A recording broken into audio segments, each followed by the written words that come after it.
Lá vai. Boa! Salve, salve a você, nosso participante das lives, JJ. Chegamos. Abraço. Mais uma vez estamos aqui no nosso espaço de espiritualidade, provocando vocês, trazendo ideias, provocações, sensações, exercícios, buscando essa aproximação maior com aquilo que nós chamamos de mundo espiritual, né? E hoje o tema, lixo mental. Não sei se todos já se ligaram a essa sensação, a essa necessidade de limpeza. A gente entende que lixo, sim, né? Os lixos nossos habituais a gente limpa, mas esquece, né? Do nosso sótão aí, do nosso arquivo normalmente poluído. Então, JJ, como iniciar nosso bate-papo, provocação, eu lembraria duas coisas. Uma é a Hermance Dufour, naquele seu livro Um Terço da Vida. Um terço da vida, só para recapitular, seria teoricamente, um terço, 8 horas em que a gente está dormindo. Então, durante o processo de desdobramento, ela cita o trabalho que eles fazem no Hospital Esperança. E ela fez um comentário nesse livro de que, tempos atrás, a espiritualidade, uma vez por semana, passava por todos os nossos meridianos da Terra, limpando a sujeira proveniente dos nossos pensamentos, sentimentos, das ações que nós, encarnados, provocamos, né? Uma vez por semana, passava lá o caminhão de lixo espiritual. Como nós somos muito ativos, criativos, essa limpeza precisou começar a ser feita de dia sim, dia não. Tal é a sujeira, a nossa capacidade de provocar sujeira. E a segunda observação, JJ, vou me permitir aos amigos do livrinho do Dr. Wilson Ferreira de Mello, Minutos de Espiritualidade. Lá no capítulo 13, ele tem o seguinte título, A Sensação do Vazio. E os dois primeiros parágrafos, ele diz assim, faça uma avaliação, você que está nos ouvindo e vendo. A fim de conseguir mais espaço para guardar, com critério, novos objetos, há que se desfazer dos que já não nos servem. Na arrumação comum em nossas casas, armários de roupa, gaveta com papéis, etc., é comum, de tempos em tempos, providenciar uma limpeza geral. Atitude semelhante deveremos tomar em relação aos sentimentos e pensamentos que, ao longo do tempo, foram ocupando os nossos espaços internos. Os objetivos de cada indivíduo, diante de novas formas de entendimento sobre a razão de ser e de estar na Terra, vão exigir dele novas atitudes. E aí ele fecha. Somos o resultado do que pensamos, sentimos e agimos, da bagagem de experiências acumuladas, das ações e reações diante dos vários estímulos provocados. No momento em que depararmos com a necessidade da renovação, a exemplo das grandes liquidações das lojas, que promovem a grande queima de estoque, é atitude semelhante que deveremos providenciar. Uma grande queima, não de estoques, né, JJ, mas de pensamentos, sensações, emoções arquivados nesse nosso lixo mental. JJ, como é que você aborda isso?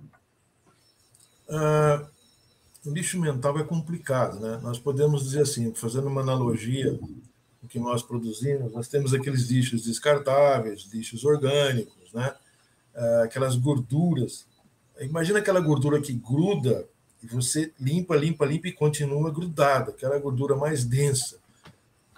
O lixo mental é pior do que isso.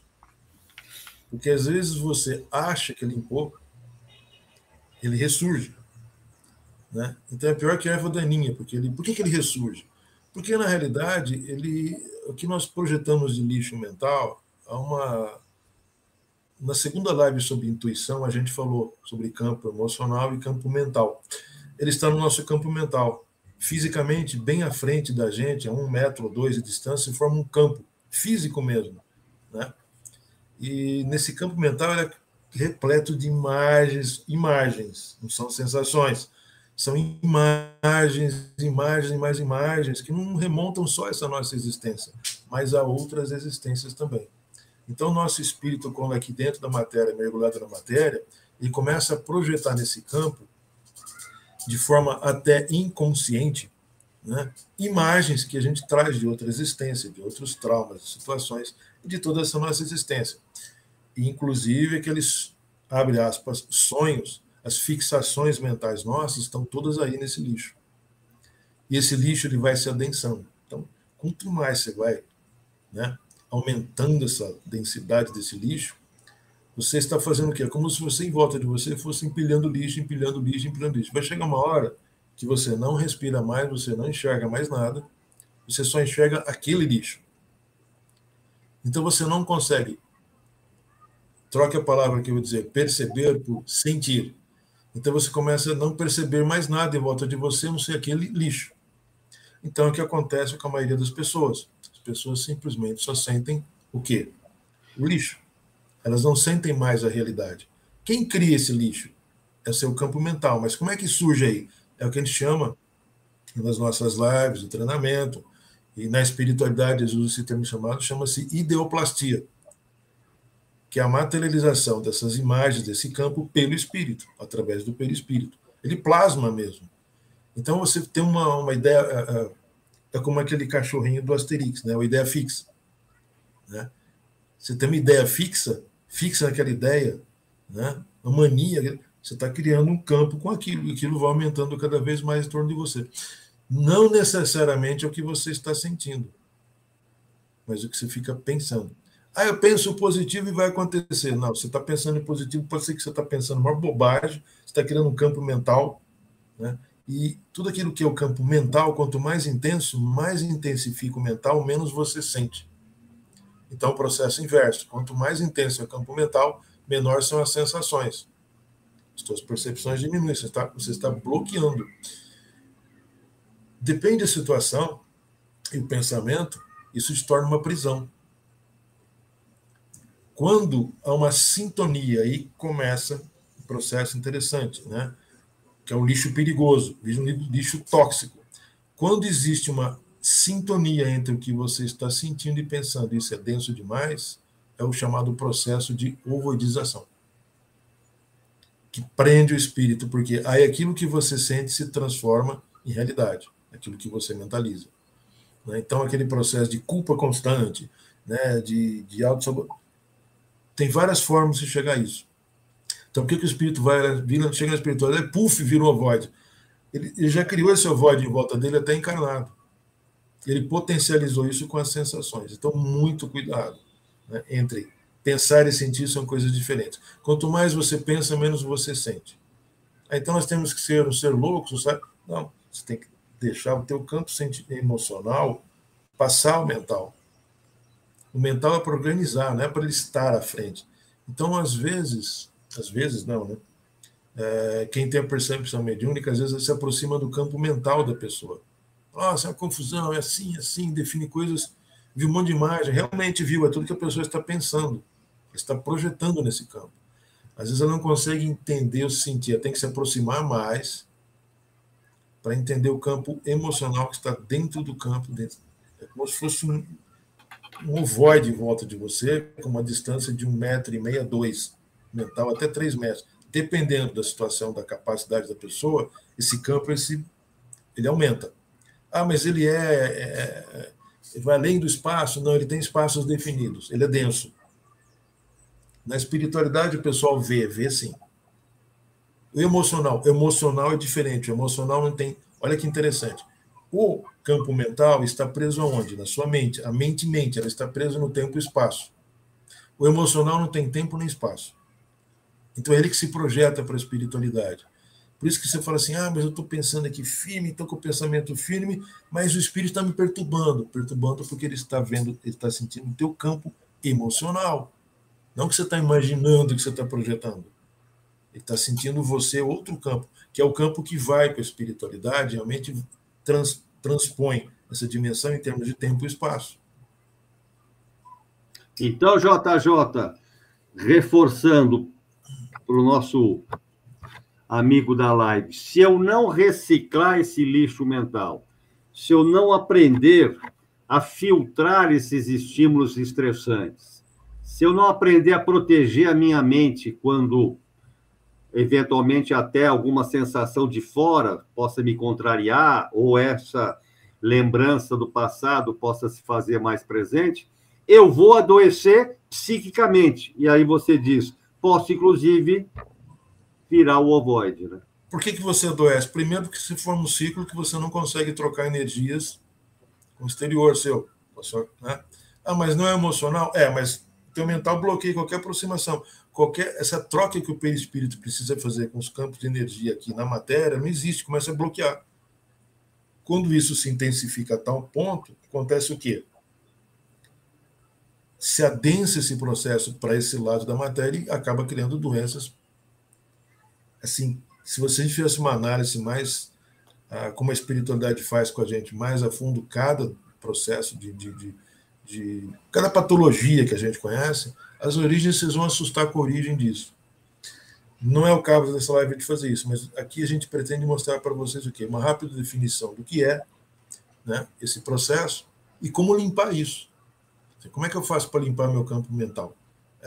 Tem vários caminhos para você fazer isso. Um deles, primeiro, é você entender que você precisa sentir mais, sentir você, estar em você. Não é pensar. Pensar, você se desgasta, você tem um desgaste enorme, né? E alguns verbos que a gente usa, eu tenho que, bom, cuidado, você não tem nada, toma cuidado. Eu tenho que, eu preciso fazer, não. Então, as colocações tem que tomar cuidado. Por quê? Porque você se obriga a algumas coisas, a pensar de determinadas formas, ou se amoldar. Por exemplo, a nossa sociedade ela quer que nós nos amoldamos a determinados estilos de vida ou trabalho para que nós sejamos pessoas de sucesso. Então, se eu não for assim, ou se eu não fizer assim, eu não sou bonzinho. Né? Dentro da própria doutrina espírita, existe aquela forma, você tem que, né, fazer isso, você precisa fazer assim. Não dá para não. Não é assim. Essas tentativas de molde, de colocação, elas criam um falso eu em você, um campo, vamos dizer, é um campo mental que te amarra. Esse é o termo mais próximo que eu consigo encontrar. Ele bloqueia, amarra você. Então você começa a sentir aquele vazio, né? Você cria, mas eu tenho toda essa fórmula, eu faço tudo isso, mas nada acontece. Eu não sou melhor só porque não vai ser. Não vai ser. Você está se moldando a um estereótipo que as pessoas acreditam que seja aquilo. Mas não é esse estereótipo, que esse campo mental que você acaba criando em volta de você, que vai te levar a alguma coisa. Ao contrário, é quanto mais você for você se manifestar como você, que é o seu eu emocional. Quando a gente começou a falar sobre intuição, que a gente incentiva as pessoas a se sentirem elas, a se manifestarem elas como elas são, a espontaneidade, né, é justamente o oposto, é um antídoto para esse lixo mental. Numa das lives a gente brincou, como é que anda a sua espontaneidade? Né? Ela é um antídoto para esse campo mental que você se fecha. Então, como é que eu saio de um campo mental que me aprisiona? Seja mais espontâneo. Saia desse estereótipo que você criou. Eu sou uma pessoa assim, eu preciso ser... Não, você não tem. Tem que ser espontâneo. Óbvio que existem regras de convivência, mas tem aquele estereótipo, você tem que fazer assim. Né? Uma das coisas, não sei dizer não. Pois é, então. Aí você, a pessoa está dando um estereótipo. Você quer um exemplo de campo mental que te aprisiona? Você não consegue dizer não. Seu campo Agora, mental... olha que interessante, JJ. O André Luiz, no livro No Mundo Maior, ele tem uma passagem muito interessante em que ele está visitando lá um indivíduo, né, encarnado, e pedem que ele observe bem a cabeça, o cérebro dessa pessoa. E lá ele diz assim, no livro: auscultei-lhe o íntimo, né? Penetrei, senti, medi o íntimo, ficando aterrado com as inquietudes que provocavam essa criatura. Então, a massa de situações que provocavam esse indivíduo. Olha só, o cérebro apresentava anomalias estranhas. Toda a face interior mostrava manchas sombrias. Os distúrbios da circulação do movimento e dos sentidos eram visíveis. Ele estava classificado como esquizofrênico, ou seja, uma neurasteria no cérebro cardíaco. Resumo disso: lixo mental. André Luiz. Então, fica só aquela provocação, né, Jota? Pensar é bom? Sim. Só que pensar demais é uma bomba. Então, você pensa muito, você vive ansioso, tem dificuldade em se concentrar. Olha aí as sensações vossas, por favor. Não, de repente você está com estresse, está com síndrome de pânico, você começa. O extremo dessas situações de bloqueios de energia, de percepção, começa a gerar essas síndromes todas que nós temos hoje, conhecidas com diferentes denominações, mas estão aí. Isso o que é? É um adensamento pelo perispírito de toda a situação de bloqueio energético. E detalhe, nem sempre você vai se livrar disso nessa existência. Muito provável. Algumas coisas já criaram o quê? Raízes. Uma cronicidade. Essa cronicidade, que a gente pode chamar assim, é um adensamento de um campo mais semimaterial para o campo material, que é o corpo. Uma vez feito isso, amigos, só na outra existência que você vai se livrar disso. Então, uma das coisas, a gente pode citar assim, para você fazer uma experiência, né? Você é uma pessoa que sabe dizer não, ou diz não e começa toda aquela sensação estranha de esse é um sintoma de quem está com o campo mental já totalmente bloqueado. Não, já criou um estereótipo, não posso dizer não, senão eu vou fazer alguém sentir mal, eu vou magoar alguém. Mas alguém pergunta para você se vai te magoar e dizer não? Não. E por que você está preocupado desse jeito? Então, assim, uma das formas, insistentemente, de você fazer isso, não você está citando aqui um exemplo, né? Você tem várias situações. Uma das formas de você criar essa situação mental, nesse campo mental, ao seu entorno, e acontecer uma cronicidade a curto espaço de tempo, é não saber dizer não para as pessoas. Por quê? Duas coisas que nós vamos dar um olhar assim rápido. Primeiro, você insistentemente criou um estereótipo que está se sabotando a si mesmo. E sabotando a você mesmo, que isso é uma sabotagem, você está fazendo o quê? Se negando a sua própria manifestação, que vai em oposição à sua o quê? A espontaneidade.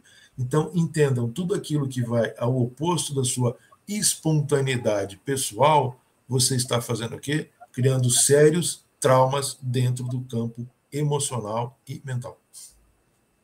Resumidamente, é isso que a espiritualidade diz. Quando você deixa de ser espontâneo, você está criando uma oposição, uma negação a você, o que é uma das piores coisas dentro do nosso universo chamado vida. Isso vão criar, no mínimo, cicatrizes, no pior das hipóteses, um ovoide. Mas eu estou tão ruim assim? Pois é, abra o olho. Então, o que eu faço para me liberar? Primeira coisa, seja espontâneo. É difícil. Pois é, você acredita que é difícil. Fizeram você acreditar que é difícil. Coisa mais simples que tem é seu espírito ser espontâneo. Mas as pessoas não deixam. Mas espera aí. Alguém pede para você para ser espontâneo ou não? Não. É a sua vida. A espontaneidade é a sua livre e pura manifestação. Então, seja uma pessoa espontânea. Eu vou magoar as pessoas. Lamento magoar as pessoas. Coitadas das pessoas, né? São seres fraquinhos que não hesitam em pisar na sua personalidade quando precisam alcançar alguma coisa, pessoal. Mas é olho por olho. Não. A gente está incentivando que vocês sejam espontâneos para romper essa barreira mental que nós somos estimulados a criar, acreditando que esses estereótipos nos levam a algum lugar. E olha como isso está indo na contramão do que nós vivemos hoje, né? As mídias, os veículos de comunicação. exatamente o contrário. Então, você entra nessa onda, você fica comparando influenciadores, imagens, situações, momentos, você olha, quer se comparar, portanto, cada vez mais você se afasta da sua essência, perde a sua individualidade, e aí? Como o Augusto Cury fala da síndrome do pensamento acelerado, cada vez mais nós entramos nessa roda, não nos damos conta que estamos afastados, como você diz, na hora que eu deixo de ser eu mesmo, da minha essência, eu abro caminhos para sujeiras que são dos outros, me deixo influenciar, né? Então, como fazer? Como proceder, né? Seja mais essa preocupação, quer dizer, como essa limpeza deve ser feita, né, João? Então, mesmo porque se você não fizer essa limpeza, a tua intuição não vai aparecer assim fácil, não. Exatamente. Então você tem que ser o quê? Ah, mas tem algum tratamento, alguma grande terapia? Não! Está em você. Seja mais espontâneo. Então, se a pessoa não consegue dar uma risada, dar um sorriso, tem que ser tudo um sorriso falso, porque, nossa, a risada dela alguém criticou. Dane-se, ria como você quer, respire como você quer. Lembre-se, você está nessa existência por você e para você. Ah, mas eu tenho. Não, não tem nada. Ninguém desceu aqui, vamos chamar assim, descer em termos, né? Ninguém apareceu aqui porque, nossa, eu só vim para cá porque não. Você veio por livre e espontânea vontade. Se está ouvindo a gente, veio por livre e espontânea vontade, tá? Então, aqui, sem dúvida. Tá? Então começa aí. Não. Você está aqui vendo a gente, pode ter certeza, e quem está aqui com a gente assina embaixo. Veio por livre e espontânea vontade. Se aqui está por livre e espontânea vontade, você tem, então, a obrigação de ser espontâneo. Olha só, se você veio por livre e espontânea vontade, criatura, por onde anda a sua espontaneidade? Então, se há alguma coisa que pode romper ou começar a romper essa barreira, é a sua espontaneidade. Isto é um ponto inicial. Se você não conseguir ser espontâneo, mas eu não consigo, tenta. Vai que você consegue. É a percepção sua, vamos dizer, fundamental do seu espírito. Lembre-se, a sua existência foi uma escolha sua. Por que os outros estão escolhendo por você? Eles não estavam lá quando você foi encarnar, você teve que fazer uma escolha. Quem assinou o contrato foi você, não foram eles. Seja quem for. Parceiro, não parceiro, amigo, não amigo, irmão, parente, pai, mãe. A existência é tua, a espontaneidade tem que ser sua. Sendo mais espontâneo, você vai ser uma pessoa mais criativa, vai ser uma pessoa mais simpática, não para todo mundo, porque isso é impossível, mas você é uma pessoa, vai ser mais atraente, você é uma pessoa que é espontânea. Naquela coisa, né? Aquele estereótipo forçado, né? A gente consegue, algumas pessoas quando convivem, que estão com a gente em vários lugares, a gente até consegue prever qual vai ser o comportamento da pessoa, se vai sorrir, se não vai, porque está no estereótipo, você percebe isso. As pessoas espontâneas não, é até agradável você conversar com a pessoa, sempre ver uma reação diferente, uma reação alegre ou não, mas é uma reação que você percebe o quê? Vida. Vida. Não é vazio. E é isso que a gente tem que transpirar vida. É isso. É aquela palavra da língua portuguesa, preocupado. A gente antes, se ocupa desnecessariamente, né? Estou ocupando meu cérebro demais, né? Então, poderia fazer a pergunta, você está ocupado? Você tem tempo da sua vida, quanto tempo você fica ocupado com os seus pensamentos? Onde está a sua preocupação? Está focada em quê? Internamente ou situações externas, né? E eu gosto muito, JJ, de uma colocação do Santo Agostinho. Ele diz assim, que as pessoas não são o que parecem, o que deveriam ser e o que gostaríamos que elas fossem. As pessoas são exatamente como são e não há nada que você possa fazer a respeito. Então, se as pessoas são como elas são, seja você a sua essência, como você é. e comece a passar o aspirador dessa sua sujeira mental, até para permitir a intuição se manifestar, né? Sim, esse é o processo. Né? É isso. Beleza. Pessoal, ficamos por aqui hoje. Ficamos por aqui. Lixo mental, se cuide, se atente, se preocupe em fazer esse processo e está na linha daquilo que nós estamos insistindo muito, né? Meditação, autoconhecimento, autoavaliação, olhar você, porque toda e qualquer modificação de dentro para fora, e não o contrário. E hoje nós estamos sujeitos a muita pressão de fora para dentro. Essa pressão de fora para dentro, muitas vezes, muito maior que a minha resistência interna, esse desnível de pressão pode gerar uma depressão. E quantos casos nós estamos vivendo, observando nesses últimos tempos? Nós pudéssemos fazer uma curva, né? À medida que a manifestação da espontaneidade cai, a curva da depressão aumenta. Olha só, inversamente proporcionais. Né? Exatamente. É maravilha. Isso. Gente, forte abraço, boa semana a todos. Até.